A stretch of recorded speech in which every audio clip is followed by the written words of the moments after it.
শুভ দুপুর। তো চলে আসলাম রান্না বান্নার ভিডিও নিয়ে। তো আজকে আমি কি রান্না করেছি চলো দেখে নাও। এই যে দেখো গরম গরম ভাত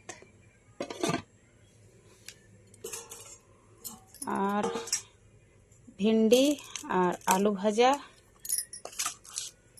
আমড়ার চাটনি চিনি দিয়ে সর্ষে বাটা দিয়ে। আমড়াটা কাটতে আমার অবস্থা খারাপ, আঁঠি হয়ে গেছে আমড়াতে।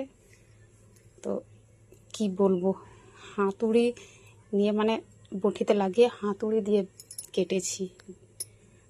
তো আমড়াটা কালকে আমি কিনিনি বন্ধুরা, যে ফলওয়ালা দাদাটার কাছে আমি ফল নিই, ওই আমাকে দিয়েছে আমড়া আর লেবুটা এরকমই দিয়েছে। দাদাটা খুবই ভালো, ফল নিতে যেতে গেলে কিছু না কিছু আমাকে দেয়।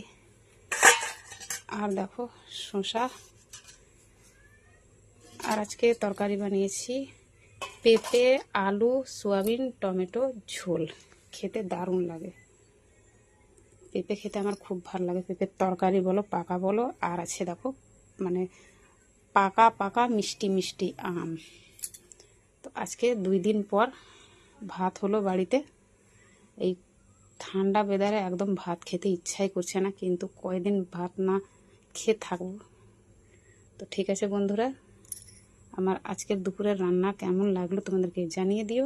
আর ভালো লাগলে লাইক কমেন্ট করে পাশে থেকো। তো ঠিক আছে, সবাই ভালো থেকো সুস্থ থেকো। এখনকার মতো ভিডিওটা এই পর্যন্তই, টাটা।